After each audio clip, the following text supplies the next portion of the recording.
महाराष्ट्र में सीएम कौन होगा, ये सवाल अब भी बना हुआ है। एकनाथ शिंदे ने सरकार में हिस्सा लेने से इनकार कर दिया है। जानकारी है कि शिंदे उप मुख्यमंत्री पद लेने के लिए तैयार नहीं है। सूत्रों से बड़ी जानकारी यहां पर महाराष्ट्र को लेकर सामने आ रही है। इससे पहले कल दिल्ली में महायुति के जो नेता हैं उनकी बैठक हुई थी और उसके बाद कोई निर्णय जो है वो यहां पर नहीं हो पाया था। और अब बड़ी खबर एकनाथ शिंदे को लेकर आ रही है कि एकनाथ शिंदे ने सरकार में हिस्सा लेने से इनकार किया है। और जो जानकारी आ रही है उसके मुताबिक शिंदे उप मुख्यमंत्री पद लेने के लिए तैयार नहीं है। सूत्रों से जानकारी मिली है कि अमित शाह के साथ बैठक में शिंदे से ये चर्चा हुई है। एकनाथ शिंदे को मनाने की कोशिशें यहां पर की जा रही हैं और शिंदे ने विधान परिषद के सभापति पद की मांग की है। इसके अलावा होम मिनिस्ट्री और नगर विकास विभाग की भी मांग उनकी तरफ से की गई है। इससे पहले खबर थी कि 3 मुख्य जो बड़े मंत्रालय हैं महाराष्ट्र सरकार में वो उनको दिए जा सकते हैं। और अब खबर यह है कि इनकी तरफ से होम मिनिस्ट्री और नगर विकास विभाग की मांग भी यहां पर की गई है।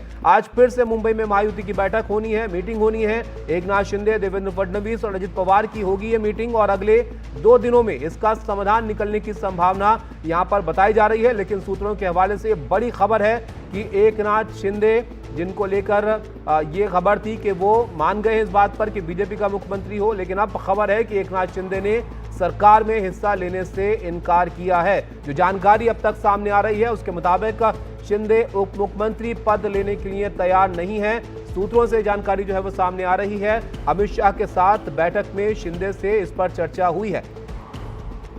रौनक हमारे सहयोगी हमारे साथ जुड़े हैं। रौनक, बड़ी खबर है एकनाथ शिंदे को लेकर। पहले बात थी कि वो मान गए हैं, लेकिन अब ये खबर सामने आ रही है और क्या कुछ इसको लेकर पता चल पा रहा है? जी देखिए, निश्चित तौर पर इस तरह की जानकारी जो है सूत्रों के हवाले से सामने निकल कर आ रही है, क्योंकि कल देर रात को जिस तरह से गृह मंत्री अमित शाह के यहाँ पर महाराष्ट्र के महायुति के नेताओं के साथ उनकी बैठक हुई, उसमें सबसे पहले अगर क्रोनोलॉजी को देखकर घटनाक्रम को देखें तो सबसे पहले एकनाथ शिंदे अमित शाह के घर पहुंचे। लगभग आधे घंटे तक अमित शाह और एकनाथ शिंदे के बीच में मुलाकात हुई है और इसी दौरान उनकी तरफ से ये मांग रखी गई है, उनकी तरफ से ये दरखास्त की गई है कि वे सरकार का हिस्सा नहीं होना चाहते, यानी वे उप मुख्यमंत्री पद नहीं लेना चाहते। लेकिन हमारे सूत्र, जो बीजेपी के वरिष्ठ सूत्र है, वो ये भी बता रहे हैं कि उसी दौरान अमित शाह की तरफ से उनसे आग्रह किया गया है कि आप सरकार का हिस्सा बने रहे, जिससे कि एक संदेश लोगों में जा सके कि महायुति के तौर पर सभी नेता जो है इंटैक्ट है और सभी की भूमिका जो है वो एक साथ नजर आ रही है। अगर इस तरह का फैसला लेंगे तो कहीं ना कहीं इससे एक गलत संदेश पार्टी में जा सकता है। दूसरा सबसे बड़ा जो सवाल एकनाथ शिंदे के सामने रहने वाला है, अगर वो इस तरह का फैसला करते और अगर बीजेपी की बात नहीं मानते तो निश्चित तौर पर एक दूसरी लीडरशिप जो तैयार होगी, क्या उनको लेकर पार्टी के दूसरे विधायक जो है उनको एक्सेप्ट करने के लिए तैयार है? क्योंकि अगर देखा जाए तो सब एकनाथ शिंदे के नेतृत्व को स्वीकार करते हुए दिख रहे हैं, लेकिन अगर शंभूराजे देसाई या दादा भुसे जैसे नेता जिनका नाम सामने निकल कर आ रहा है कि एकनाथ शिंदे अगर उप मुख्यमंत्री नहीं रहे तो उनको बनाया जा सकता है, ऐसे में बाकी विधायकों की क्या राय रहेगी? ये एक बहुत ही अहम फैसला और जटिल फैसला कहीं ना कहीं एकनाथ शिंदे के लिए हो सकता है। जी बिल्कुल, आप रहिएगा रौनक हमारे साथ राम शिंदे भी जुड़ रहे हैं हमारे सहयोगी।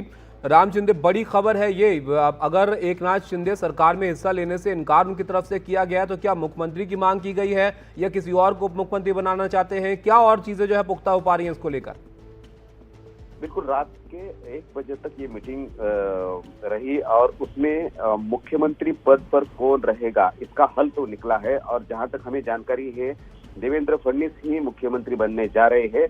लेकिन दूसरी एक चीज है कि एकनाथ शिंदे ने डिप्टी सीएम पोस्ट लेने से मना कर दिया है और सरकार में किसी भी पद पर रहने से मना कर दिया है। तो ये मतलब है कि अगर सरकार में एकनाथ शिंदे नहीं रहेंगे, डिप्टी सीएम पोस्ट नहीं वो खुद के पास लेंगे, तो फिर डिप्टी सीएम का चेहरा वो आगे किसको करने वाले हैं। दूसरी बात यह है कि बीजेपी हाईकमान से और बीजेपी की स्टेट की जो लीडरशिप है उनसे दोनों से ही एकनाथ शिंदे को मनाने का अभी भी काम चल रहा है, क्योंकि सरकार में वो शामिल हो, उनका सरकार में होना जरूरी है, क्योंकि एनडीए का एक अच्छी और मजबूत कड़ी जो है वो एकनाथ शिंदे है। तो सरकार से बाहर रहकर रिमोट कंट्रोल पे, जैसे कि बाळासाहेब ठाकरे सरकार चलाते थे, तो उसके बजाय वो सरकार में शामिल होना चाहिए, ऐसे भी बीजेपी कहना है। उनको मनाने का काम चल रहा है। लेकिन 2 डिमांड जो इम्पोर्टेंट उन्होंने की है। पहली डिमांड जो है विधान परिषद का स्पीकर जो है वो शिवसेना को दिया जाए, इसके ऊपर भी कल बात हो गई है, क्योंकि विधान परिषद में उनके एमएलए भी है, एमएलसी भी है, तो इसलिए विधान परिषद का स्पीकर पोस्ट के ऊपर अब दावा किया गया है एकनाथ शिंदे की तरफ से। ये पहली बात है। और दूसरी बात यह है कि यूडी के साथ अर्बन डेवलपमेंट ये जो मिनिस्ट्री है उसके साथ होम मिनिस्ट्री भी उनको दिया जाए।